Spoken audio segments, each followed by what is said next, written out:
Yo, what's up? Vinny 10 at Vinny 10 Racing. Wow. As you know, we went out this weekend. It was 100 degrees truck side temperature. The track itself had to be in the 130, 140 area. And I probably, you know, with the suit and everything, was probably over 110, 115 degrees.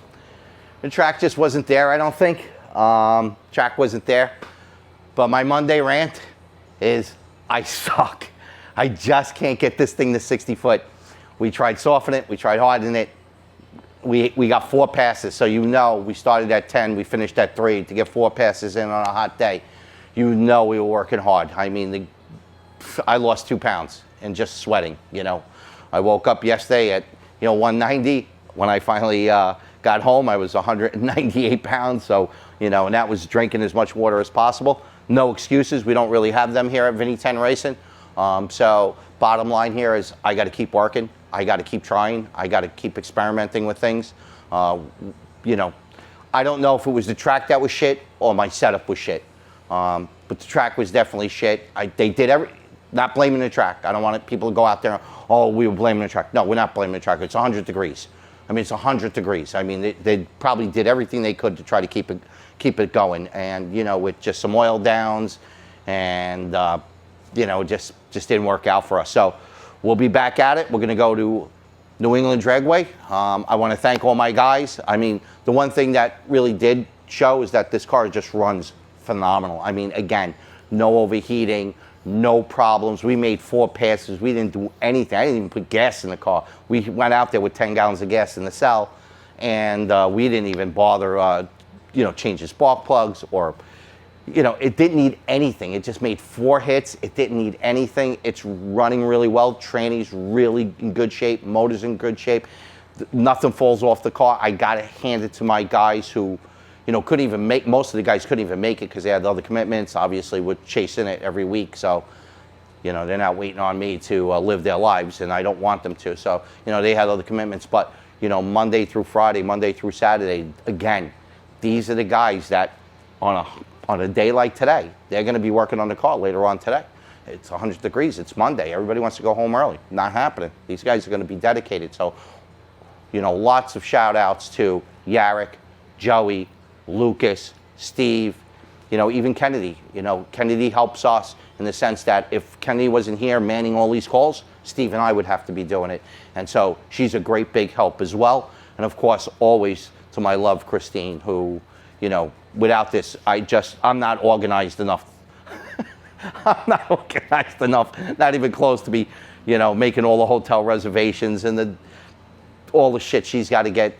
She cooks, she packs, she just does so much. I mean, the list, she's got a list like this long that she brings. And if you ever come to the track with us or you ever see us, nobody ever goes hungry when Christine's around. Me, you fucking starve to death. With her, she's feeding you 3 meals a day at the track. And I'm not talking about, like, oh, let's get some hamburgers. She makes hamburgers. She's making smash burgers with Wagyu beef. She's making roasted pork. She's making New York strip. She's crazy. I mean, the stuff that she makes. And I don't want to rant on that, but, I couldn't do it without her. And I said all of this because we had a big fight about that last night. That's not true. That's not true. Anyway, the discipline of going racing and running a racing business, I just want to bring this out real quick, is that no matter where you are, no matter how far you traveled, no matter if you won, you did great, you lost, it don't matter. Come Monday morning, you got to be back in the shop and ready to work. That's the discipline. If you don't have that, it's never going to work. You're going to ruin your business. And I have watched many, many shop owners chasing racing and losing their shop. And that's just never going to happen here. So, got it on an engine stand, got the cams in. That EJ is going to be done. That'll probably be done tomorrow. These 2 will be broken down. The bottom ends will be broken down, and I can finally give these guys a bigger, better estimate. And when I say bigger and better, I mean bigger and better. Just a bigger and better estimate of what they really need in these things. That one, thank God it didn't run. We've discussed that before. It's probably more salvageable than this one. This one did run, ran badly, and it was contaminated. So God knows what I'm going to find in that. But whatever it is, I'll be showing it to you. Let's see what the guys are doing next door. All right, so this just got like 20 degrees hotter in the shop, This car's in. Lucas is working on it. He worked on something else, which we're going to get to at the end of the video. Him and Steve worked on this Subaru FRS BRZ, whatever they are, A86. The twin. Yeah, they got 3 names for the same car, you know. But this was an evap code problem. Always a little bit of a pain in the ass when you get the evap stuff. Of course, we have the smoke machines. We have a really good one, actually. So we find them usually pretty quickly. But again, you know, just because you have a performance car, don't think for a second your shit's not going to go bad with regular maintenance stuff, like an evap code. So, of course, this guy's got a lot of bolt-ons. Car's in great shape, but he did pop a code. Turned out to be an evap. I think it's a solenoid. What is it? It's the canister in the rear above the diff. Okay, so there's a pressure valve. Is it a one-way valve, like a check valve, or is it just literally a... Oh, it's an electronic pressure valve? Okay. Yeah, there's 3 hoses going. Gotcha. All right, so these guys, they chased it down. They found it pretty quickly, so that makes... It, because we have the talent, because we have the ability, because we have the tools, because we have certain diagnostic machines, we're able to get through some of these problems a lot quicker, which saves the customer good money. And we're not sitting there just changing parts. Oh, it might be this, it might be that, it might be this. If you ain't checking, if you can't read, if you can't read a diagnostic chart, sorry, I'm a little off today, it's hot, then you know what? You're not gonna make it in this business, because you gotta be able to read, write, and comprehend. And if you're going racing, and you didn't think when you were in 7th grade, oh, I'm gonna be a race car guy, I'm not gonna need math. Everything I do is based on math. All right. What is it, a week and 2 days? Yep. It's a week and 2 days on this car. So this is one of Joey's bigger jobs. As you've seen from the earlier videos, we usually give Joey, 1 to 3 day jobs, and him like 1 to 2 day jobs, 2 day jobs. But we are stepping up Joey because he is a very talented guy, and he's very ambitious. So we gave him this big job, and he's pretty much on time with this. There's been some pitfalls on this. I'm not going to throw anybody under the bus. It's one of the things that happen in this industry. The people that have made up for it, they're trying the best they can to get everything to us. Obviously, it was a parts situation that was incomplete over a period of a couple of days, but they made good for it. We're rocking and rolling. Superchargers in, intercoolers in, injectors are in, hoses are in, headers are in, trannies in, Yep. converter, flex plate, all of that's in, oil coolers in. Really just buttoning it up now. I think we're coming to the end. I'm looking at sometime tomorrow. Yep. Yeah, about tomorrow. Yeah, Yeah, tomorrow. fantastic job, Joey. Oh, and he also did, again, this was the car that had the screw loose. You would think that's me. But this actually had the screw loose, all the screws loose on the galley gasket. So this is that car coming to the end. It's going to be great. This is going to be pretty cool. Again, just a shout out to Soho Superchargers, Soho Kit, South Bay Injectors, what else? CJ Motorsports for the fuel return system. So, who made this? That's part of the kit? Soho. Oh, really nice kit. All right, so look for seeing some decent numbers with this tomorrow, or maybe Wednesday. Maybe we'll hold off, not soon tomorrow, because it might be really hot. Sometimes when that happens, we'll hold off a day. This car is coming along, and again, I guess this is the week we're struggling for parts or getting parts from some of these vendors and some of these clients.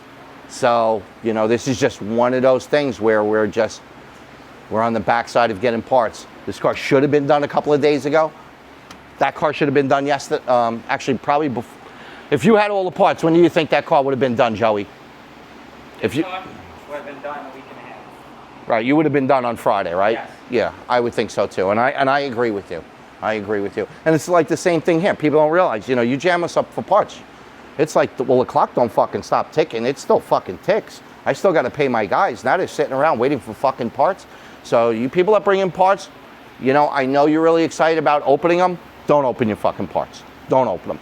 Get them here, open them up here. That way we can call the company as soon as we realize what's not in the kit. Because you won't realize what's in the kit. And usually before the car gets here, and you saved up the money, it might be a few months.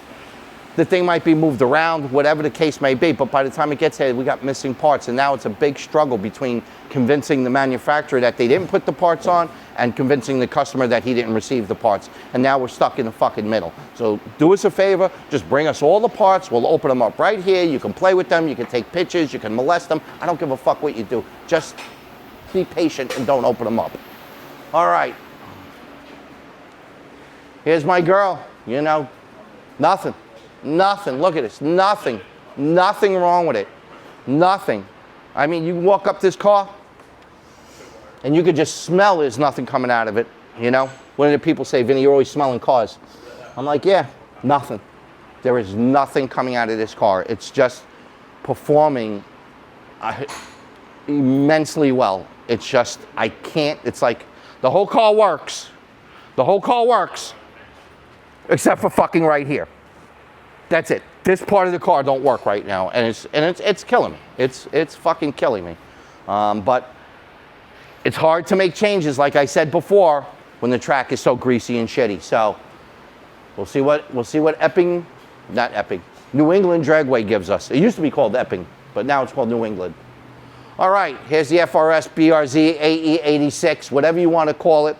Obviously, we've done a turbo kit for this guy. He's a really great guy. I told you the guy would be back. He is back. He's getting more. Talk to me. What did you do with the flex fuel kit? We threw it in here. Okay. Hooks up over there via the. So this is the Zetronic sensor right there. That's the flex fuel sensor. Okay. Yep. Which is a Zetronic sensor usually, and it's plumbed in there. And whose kit is this? Is this a Delicious kit? Tuning. Oh, Delicious Tuning. Yeah, those guys are good. Those guys are cool out of California. Yep. Yeah, those guys are pretty cool over there. So We always like dealing with them and talking to those guys. So obviously this is all the V3 kit. So it's Okay. it's all CAN bus now. Oh, okay. Because obviously you can't turn emissions codes off. Right. Which the old ones required you had to hijack stuff. And Right, hijack can't it do through the anymore. software. So, but what's nice is that you can also incorporate the boost control solenoid. Oh. With it. Oh, cool. So it's all through CAN bus. They give us a little bit of rundown on what I need to set up in the software. I haven't looked at it yet, but there's a piece of paper for it. Okay. So some settings. They have almost like a Haltech where they have like the generic stuff. Yeah. Very similar. Gotcha. Tech has that. Just I haven't set it up. Okay. But we're just waiting for one more harness from them. There was a little delayed on making it, where it connects to into the OBD2. I'm telling you, it's this week's problems. Everybody's jamming on parts. It's like, Yep. you know, I know there's been a lot of ICE raids lately, but I'm sure you could still find good employees, okay? So you don't have to buy from China. You don't have to hire the ICE raid people. You actually get American workers if you pay them to show up and get the shit out, okay? Try that. Don't charge me the 15% extra. Just, you know what? Charge me the 15% extra and hire some fucking American workers and use some American steel and American products, and I'll be more than happy to pay the extra 15%, all right? Or else, Well, it should be cheaper because the tariff's 15%. yeah, we It should should. be cheaper with the It should be cheaper. But yeah, so it plugs into the OBD2 for the CAN bus, so it connects actually. That's how they connect it to the CAN bus. Right. And but it has a pass through, so you can still tune through it and all that kind of Gotcha. stuff all there. Gotcha. All right. So nothing on the dyno today, right? I mean, we wouldn't dyno today. Even if we had something ready, we wouldn't dyno it today. It would just, you know, today's just one of these days where it's, you know, probably 90 plus with, you know, 80, 85% humidity. So it's almost fucking worthless doing it. So today, this is probably where the video is going to end. And thank you, Steve, for coming by yesterday and struggling. I appreciate you making my car slower than it left. Listen, I gave it everything, and you just know how to drive it. Yep, that's it. That's it. He can't tune and I can't drive. And with that, we'll definitely knock you out.